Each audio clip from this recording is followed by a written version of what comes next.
번째 이슈, 너무 추운 미국과 이동에 대한 고민에 대해서 말씀을 좀 드리도록 하겠습니다. 지금 이제 미국의 이제 날씨 기사를 제가 기사 뜬 거를 좀 캡처를 해온 건데요.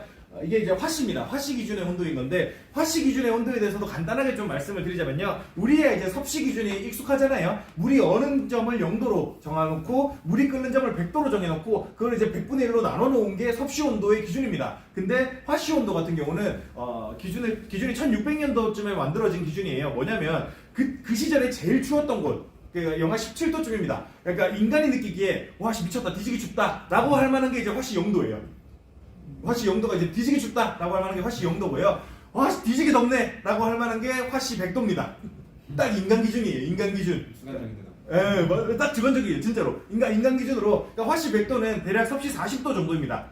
그래서 영하 17도랑 섭씨 40도 정도를 100분위로 나뉘어 놓은 게 화씨예요. 화씨 온도고. 그러다 보니까 그러니까 화씨라는 게 직관적으로는 우리한테 좀 더 와닿는 온도기는 합니다. 근데 우리는 이미 섭씨가 익숙해져 버렸으니까 우리는 이제 화씨에 그러니까 직관적으로 와닿을 일은 없고요. 우리는 이미 섭씨에 익숙해져 있는 상태니까. 근데 이제 중요한 거는 이 농사 짓는 분들은 화씨를 되게 많이 쓰세요. 화씨가 좀 더 이제 농사 짓기에는 조금 더 유리하거든요. 온도 설정에 있어서. 어쨌든 그런데 미국은 여전히 화씨를 쓰고 있는 나라입니다. 근데 이제 아까 제가 말씀드렸죠. 0도가 진짜 와 뒤지기 춥다라는 거. 화씨가 마이너스가 같다? 진짜 뒤지기 춥다는 뜻입니다. 엄청나게 추운 거고, 여기는 영하 30도, 40도까지 떨어졌다고 해요. 근데 뭐 우리나라 철원도 뭐 영하 30도는 그냥 예산 일이잖아요. 군대에 있으면 뭐 근데 이제 저는 진짜 신기한 게, 이 한겨울에도 이 화씨 73도 이 정도면 30도쯤 되는 거거든요. 그러니까 30도나 되는 온도가 그러니까 한 나라에 30도가 되는 나라랑 영하 30도가 되는 곳이 동시에 있다는 게 전 참 신기했어요. 한 나라에. 그래서 와, 미국은 진짜 어마어마한 나라구나 라는 생각이 좀 들기는 하는데, 어쨌든 간에 이런 이슈가 있습니다. 근데 이제 중요한 포인트는 또 뭐냐면, 원래 같으면 추워졌을 때나 따뜻해졌을 때나 온도가 위도에 따라 비슷해야 되거든요. 지구는 둥그니까 이렇게 위도에 따라서 온도가 다 이제 비슷하게 형성이 돼야 되는데, 이번에는 이상하다는 거예요. 왜 이렇게 온도가 낮은 구간이 이런 식으로 이루어지냐는 거죠. 혹시 제가 이제 작년 2주차 이슈 리뷰 때 너무 따뜻한 유럽에 대해서 말씀드렸던 적이 있거든요. 혹시 기억을 하실까요? 아마 기억하시는 분들도 있으시고 그때 안 계셨던 분들도 있으실 것 같은데, 이때 당시에 유럽이 막 19도 막 이랬었습니다. 그래서 스키장에 눈이 없어가지고 이 스키 타는 분들이 여기서 탔어야 됐었어요. 근데 이제 여기서 타는 분들은 되게 이제 의지가 강력하신 분들인 것 같고, 어쨌든 요 정도로 이제 스키장에 눈이 하나도 없을 정도로 진짜 따뜻해졌던 유럽의 이슈에 대해서도 말씀을 드렸었는데, 요거가 정확히 같은 이유입니다. 정확히 같은 이유고, 그때도 말씀드렸지만 요 폴라 볼텍스라는 놈이 문제입니다. 그러니까 이번에 추운 거는 결국 문제가 뭐냐? 지구온난화가 문제라는 거예요. 아니 추운데 왜 지구온난화가 문제야? 라고 하실 수 있지만, 요 폴라 볼텍스라는 놈이, 그러니까 한국말로 번역하면 이제 극소용돌이라고 좀 말씀을 드릴 수가 있을 것 같습니다. 요 극소용돌이가 그러니까 제일 북극점 쪽에서 뺑뺑뺑 돌고 있어요. 뺑뺑뺑 돌고 있으면서 엄청난 에너지를 방출을 합니다. 그 방출한 에너지가 우리나라가 아니고 우리 지구의 고위도 지역의 제트 기류를 이렇게 이제 밀어내는 역할을 하고 있어요. 매우 강하게 밀어내고, 우리나라 이제 전통적으로 3한4온이라고 얘기를 했었잖아요. 혹시 어릴 때 이제 들었던 거 기억나? 중학교 때쯤에. 요즘은 3한4온 아닌 것 같잖아요. 한 주 내내 덥다가 한 주 내내 춥다가 뭐 이런 식으로 되는데, 옛날에는 이 폴라 볼텍스가 강해짐에 따라서 여기 제트 기류가 전체적으로 아래로 내려오고 위로 올라가고 아래로 내려오고 위로 올라가고 이런 식으로 만들어져 있었어요. 그러니까 이제 극소용돌이가 강해질 때 제트 기류가 이제 저위도로 좀 내려오면서 우리나라가 추워졌다가 또 이제 4일은 따뜻해졌다가 이제 이런 식으로 됐었는데, 최근에는 이 극소용돌이의 세력이 너무 약해진 겁니다. 너무 약해졌는데 왜 더 밑에까지 내려와요? 라고 할 수 있지만, 문제는 적도의 에너지가 강해진 공기 덩어리가 여기를 그러니까 전체적으로 균질하게 강해지지가 않으니까, 그러니까 적도 부근은 더 넓잖아요. 극보다 더 넓으니까 여기는 이제 균질하게 에너지가 존재하지 않는 거예요. 그래서 에너지 밀도가 좀 더 높은 것들이 제트 기류를 오히려 위로 밀어내게 됩니다. 그러니까 오히려 여기 제트 기류를 위로 밀어내게 되니까, 반대로 이제 풍선 효과로 인해서 반대쪽은 더 밑으로 내려오게 되는 거죠. 요런 식의 기류가 형성이 되다 보니까 북극 한파가 오히려 어떤 부분은 더 위에까지 밑으로 아예 내려오지를 못하고, 어떤 부분은 오히려 더 밑으로 내려와 버리는 현상이 발생을 하게 되는 겁니다. 그래서 이제 미국의 이 지도에도 공기가 이렇게, 그러니까 여기서 이제 제트 기류가 지나가고 있는 거예요. 이렇게까지 내려올 정도의 상황이 발생을 하고 있는 거죠.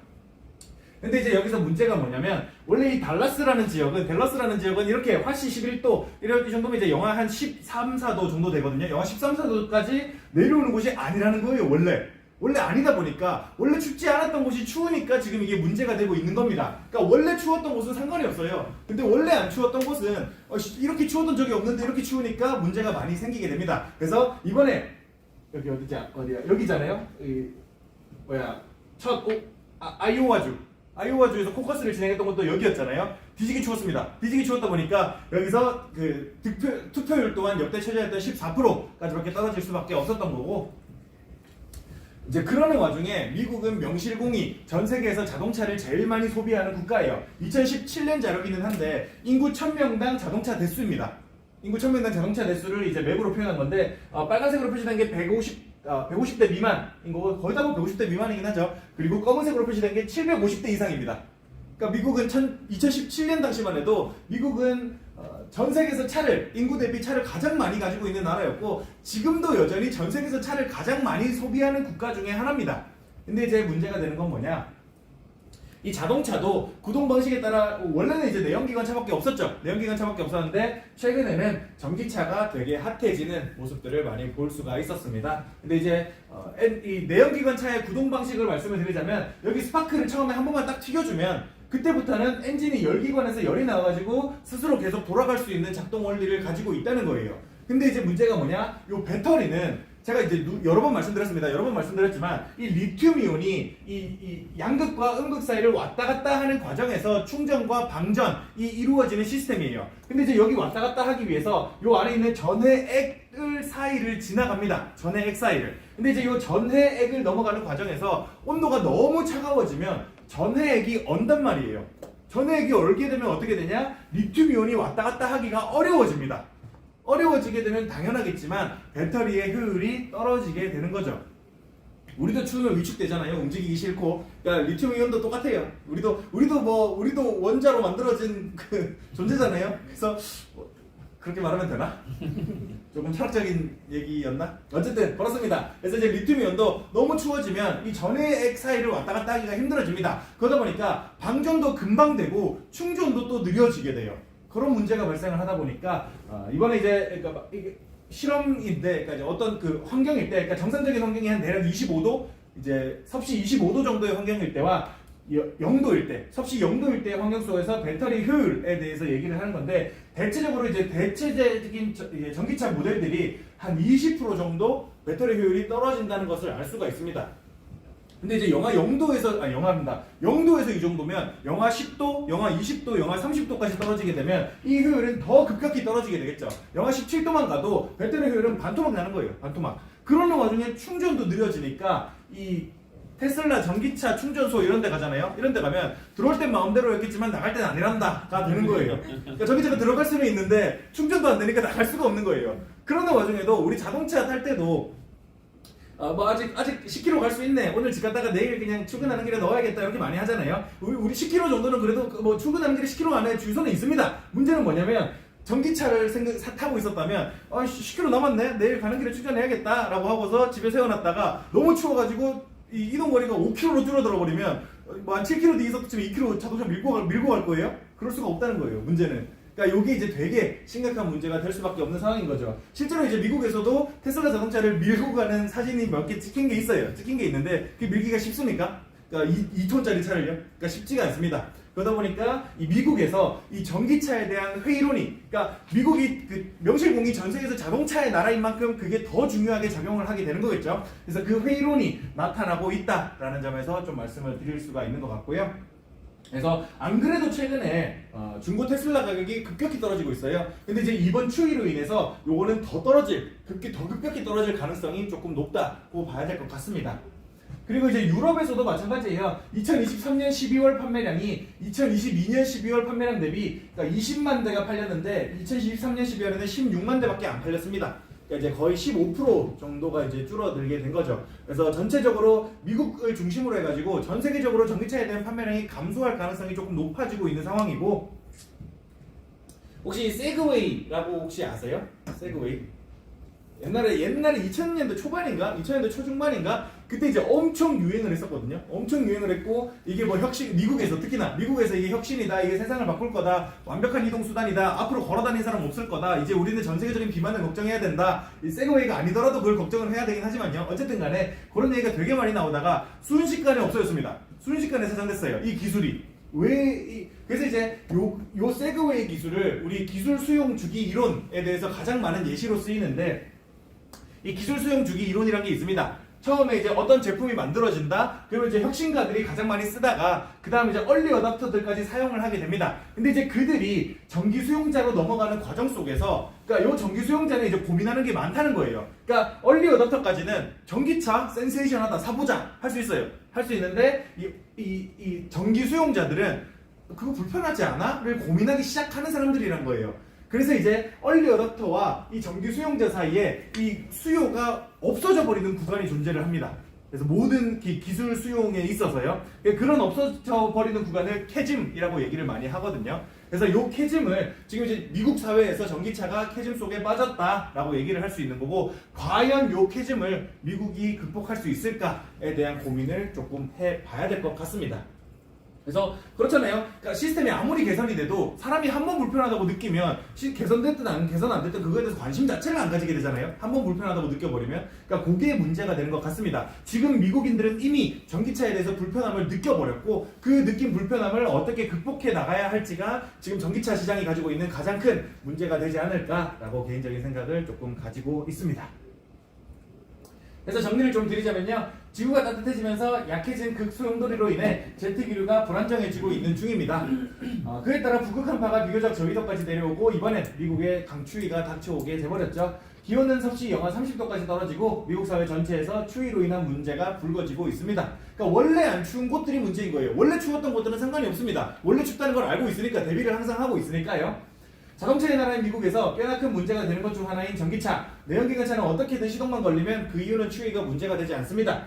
그러나 전기차의 배터리 효율은 날씨가 추워지면 급격히 떨어지는 것이 문제가 되고요. 과연 미국에서 전기차는 기술 수용 주기 이론의 캐즘을 무사히 극복할 수 있을지가 앞으로 이제 2차 전지 시장이라거나 전기자동차 시장의 주요 관전 포인트가 되지 않을까 싶습니다. 그래서 이번에 테슬라 주가가 또 작살이 났죠. 어젯밤에 12%인가 넘게 떨어지게 됐는데 이런 이슈도 앞으로 이제 좀 중요하게 봐야 될 문제가 되지 않나 싶습니다. 여기까지가 제가 이번 주에 준비한 이슈였고요. 이번 주 주목할 만한 지표로는요. 중국이 LPR 금리를 동결을 했습니다. 사실 시장에서는 인하를 할 거라고 생각을 했어요. 근데 동결을 한 거에 대해서 시장이 되게 실망을 했었는데 이번 주 들어가지고 되게 이제 그 유동성 공급 정책을 되게 많이 펼치고 있다는 점에 대해서 다시금 이제 중국 증시에 대해서 기대하는 모양새를 보여주고 있습니다. 그리고 이제 한국의 생산자 물가지수가 0.1%인가 또 되게 낮게 나왔습니다. 되게 낮게 나왔고요. 이제 일본은행의 기준금리 결정이 있었는데 마이너스 0.1%로 동결을 했고, 근데 이제 동결을 하면서 얘기를 한 게 우리는 이제 완화적인 통화 정책을 끝낼 준비를 해야 된다라는 언급을 했어요. 그래서 그러니까 급하게 당장 하진 않겠죠. 그러니까 자국의 주식까지 사고 있는 완화적인 통화 정책을 하고 있는 나라에서 그거를 긴축 모드로 바로 바꾸지는 않을 겁니다. 되게 천천히 진행을 하겠지만 최소한의 충격이 가게 진행을 하겠지만 이걸 앞으로 어떻게 진행해 갈지에 대해서 한 번쯤 잘 지켜봐야 될 것 같습니다. 이제 2년물 국채 입찰이 이게 4.5%인가 나왔던 것 같습니다. 4.5%가 나와가지고 이제 국채에 대한 수요가 둔화되고 있는 건가? 이 변곡점이 되는 건가? 라는 생각을 한 번쯤 해봐야 될 때 같습니다. 그리고 이제 미국의 원유 재고 발표가 있었는데 이게 마이너스 9밀리언 마이너스 9밀리언으로 엄청나게 줄었음에도 불구하고 유가가 오르고 있다는 점에 대해서도 한 번쯤은 생각을 해봐야 될 것 같습니다. 그 와중에 또 유가가 오르면서 또 재밌는 건 뭐냐면 지금 운임 지수도 되게 급격히 오르고 있어요. 제가 이제 지난주에 발틱 드라이 인덱스에 대해서 얘기를 드린 적이 있거든요. 발틱 드라이 인덱스도 올랐다가 지금은 하향 추세를 타고는 있지만 컨테이너 운임 지수가 지금 또 엄청나게 오르고 있습니다. 중국향 컨테이너 지수가 엄청나게 오르고 있어가지고 요거에 대해서도 좀 주요하게 지켜봐야 될 것 같습니다. 그러니까 원유 가격과 운임이 같이 오르면 또 한 번 인플레이션을 촉발할 수도 있으니까요. 이제 한국의 GDP 2.2% 나왔습니다. 4분기 2.2% 나왔고 연간 성장으로는 1.4% 나왔어요. 1.4%. 그러니까 처음에 작년 초에 우리나라 정부도 그렇고 한국은행도 그렇고 처음에 2% 성장할 거다라고 얘기를 엄청 했었는데 결국 걔들도 이제 계속 낮췄죠. 계속 낮춰가지고 1.4% 달성을 할 거다라고 얘기를 했고 실제로 우리나라의 성장률이 연율로 1.4%를 성장을 했습니다. 그리고 이제 유로존의 기준금리 결정이 있었는데 4.5%로 동결을 했고요. 미국의 GDP가 2% 예상했던 게 3.3% 나왔습니다. 또 서프라이즈를 기록을 했던 거고 신규 실업수당 청구건수는 좀 높게 나왔습니다. 여기 210K인가 나왔었어요. 210K인가 나왔고 그리고 이제 오늘 일본의 소비자 물가지수 발표가 있었는데 이게 2.3인가 그렇게 나왔고요. 그리고 오늘 밤에 미국의 PC 물가지수 발표가 있습니다. 개인 소비 지출 물가 이제는 더 설명 안 드려도 되겠죠? 그리고 또 이제 새로운 한 달이 밝았으니까 또 미국의 일자리 시장에 또 주목할 지표들이 많이 나오겠죠. 잡 오프닝 새로 구인을 얼마나 많이 하는지가 발표가 될 거고요. ADP라는 민간 기업에서 비농업 고인구 변화 발표들 또 할 겁니다. 그리고 또 이제 미국의 고용 보고서 또한 금요일에 발표가 될 거고요. 그리고 그 사이사이에 독일과 유로존의 GDP 그리고 중국의 그러니까 제조업 심리지수 그리고 독일의 소비자 물가지수 그리고 한국의 무역수지 그리고 유로존의 소비자 물가지수 영란은행의 기준금리 결정 또 이때 연준도 기준금리 결정이 있어요. 연준도 기준금리 결정이 있는데 제가 여기 못 넣었습니다. 까먹고 연준도 1월 1일로 넘어갈 때 그러니까 우리나라 시간으로 31일에서 1일로 넘어갈 때 연준도 기준금리 결정을 합니다. 금리는 아마 동결을 하게 될 거고요. 이제 멘트가 어떨지가 중요하게 되겠죠. 여기까지가 제가 준비한 이슈였고요. 혹시 궁금하신 거 있으십니까? 없으시다면 여기서 마무리를 하도록 하겠습니다. 고생하셨습니다.